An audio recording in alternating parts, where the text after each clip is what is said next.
Hi guys, welcome back to my channel. This video is all about Hội An. So I'm gonna share a little bit of history of this place, so let's get started. The early history of Hội An is that of the Cham.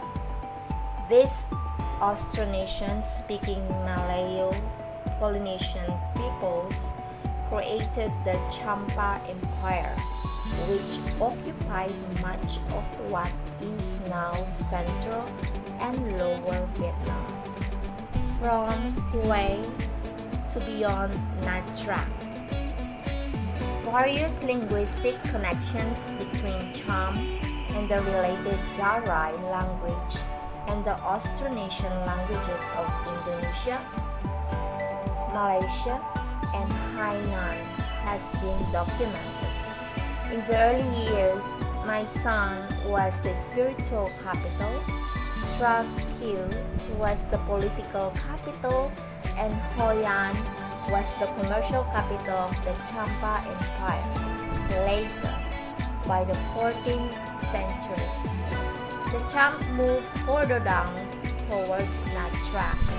The river system was used for the transport of goods between the highlands, inland countries of Laos and Thailand and the lowlands. In Vietnamese period, in 1306, the Vietnamese and the Cham signed a land treaty in which Cham King Jayasimhavarman III gave Dai Viet the two provinces of O and Ly in exchange for a long-term peace and marriage with King Tran Nan Tong's daughter, Hu Yen Tran. In 1471, Emperor Le Tan Tong of Dai Viet annexed Champa, and Hoi An became a Vietnamese urban and also the capital province of Quang Nam.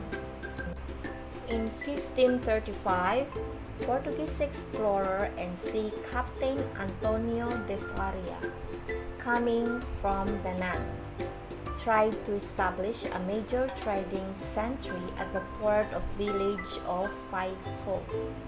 Since 1570, southern Vietnam had been under control of powerful Nguyen clan, established by Governor Nguyen Ho Ang.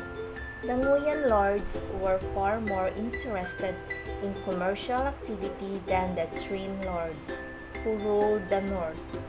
As a result, Hoi An flourished as a trading port and became the most important trade port of the South China Sea. Captain William Adams, the English sailor and confidant of Tokugawa Ieyasu, is known to have made one trading mission to Hoi An in 1617 on a red sail ship.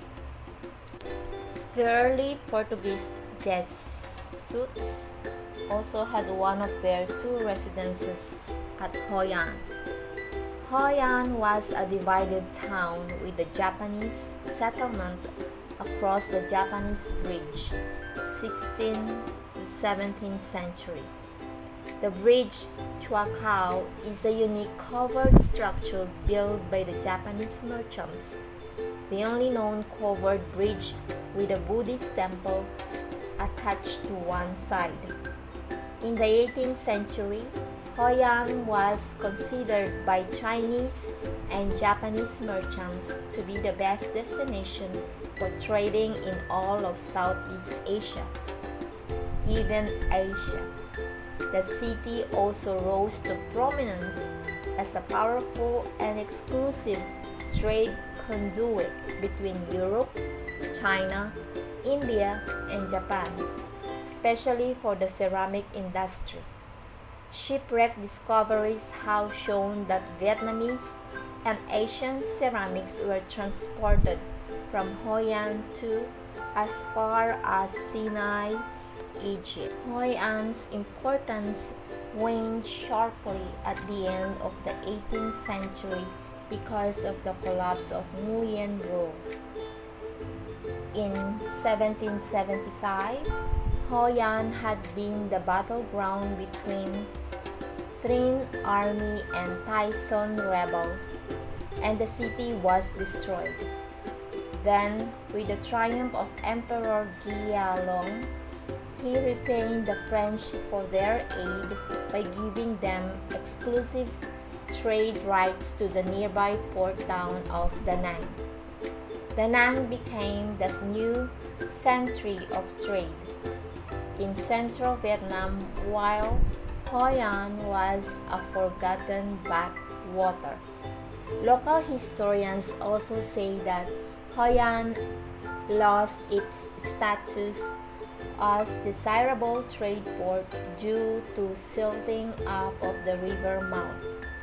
The result was that Hoi An remained almost untouched by the changes to Vietnam over the next 200 years. The efforts to revive the city were only done in 1990s by a Polish architect and conservator from Lublin, an influential cultural educator, Kazimierz Kwiatkowski, who finally brought back Hoi An to the world. There is a statue for the Polish architect in the city and remains a symbol of the relationship between Poland and Vietnam, which share many historical commons despite its distance. Today, the town is a tourist attraction because of its history, traditional architecture, and crafts such as textile and ceramics. Thanks for watching.